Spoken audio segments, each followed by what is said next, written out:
అధినేత అసదుద్దీన్ ఓవైసీకి వ్యతిరేకంగా మైనార్టీ మహిళ నూరా షేక్ పోటీలో ఉన్నారు. మహిళా సాధికారతే తన లక్ష్యం అంటున్నారు నూరా షేక్.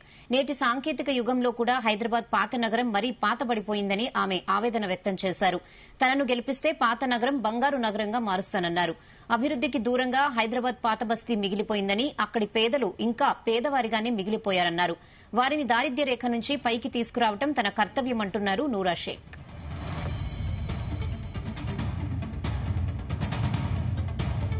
హైదరాబాద్ కాన్స్టిట్యున్సీతో ఎలక్షన్ చేయాలని ఎందుకు నిర్ణయించినారు, వీళ్ళే ఎందుకు గెలుస్తున్నారు అనేది ఈరోజు జూనియర్స్ వాళ్ళు క్వశ్చన్ ఇస్తున్నారు.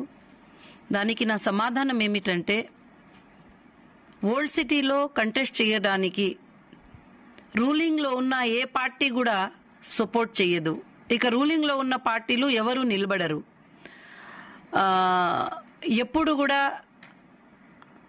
ఏ పార్టీ రూలింగ్లో వచ్చినా కూడా, కేసీఆర్ రూలింగ్లో వచ్చినారు, ఓవైసీ గారు కేసీఆర్తో ఖాస్ దోస్త్ అయిపోయినారు. మళ్ళీ మా రేవంత్ సార్ వచ్చినారు, అతనితో కూడా ఖాస్ దోస్త్ అయిపోయినారు. ఇక ఎన్నో పార్టీలకి ఏమంటే, ఇక్కడ మనం ఇక్కడ నిలబడితే వేరే జాగాల్లో మాకి లాస్ జరుగుతుంది అని వాళ్లతో కమిట్ అవుతారన్నమాట. కానీ ఈసారి నేను ఈ హైదరాబాద్లో ఎలక్షన్ కంటెస్ట్ చేసి అందరి మనసుల్లో ఈ వచ్చే భయాన్ని పోగొడతాను.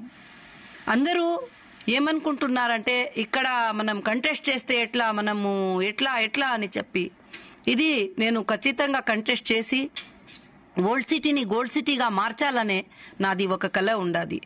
అక్కడుండే మహిళలకి, అక్కడుండే స్టూడెంట్కి, అక్కడ పిల్లోళ్ళకి, అక్కడుండే అందరి ప్రజలకి మేలు కోరుతూ ఈ ఓల్డ్ సిటీలో జరిగే అన్ని అన్యాయాలు, ఈ కాన్స్టిట్యూన్సీలో జరిగే అన్ని అన్యాయాలని దూరం చేయాలని, ఈ ఓట్లు కూడా వేసే బూతుల దగ్గర కూడా అందరూ నిలబడి రౌడీయిజంగా అందరితో ఓట్లు వేపించడము, ఇవి అంతా మనం యూట్యూబ్లో సంవత్సరాల నుంచి చూస్తున్నాము. అంతా వీడియోస్ వైరల్ ఉన్నాయి.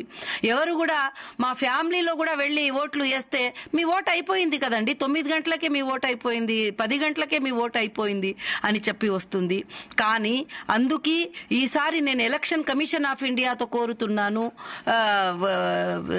స్వయంగా మీరు ఒక యాక్షన్ తీసుకొని ఈ కమిటీ పైన, ఈ బూత్ల పైన, ఈ హైదరాబాద్ అసెంబ్లీ, ఈ హైదరాబాద్ లోక్సభ ఎలక్షన్ పైన ఇది పెట్టి అన్ని బూత్లకి జాగ్రత్తగా మెయింటైన్ చేయాలని నేను కోరుతున్నాను. హైదరాబాద్ కాన్స్టిట్యున్సీతో ఎలక్షన్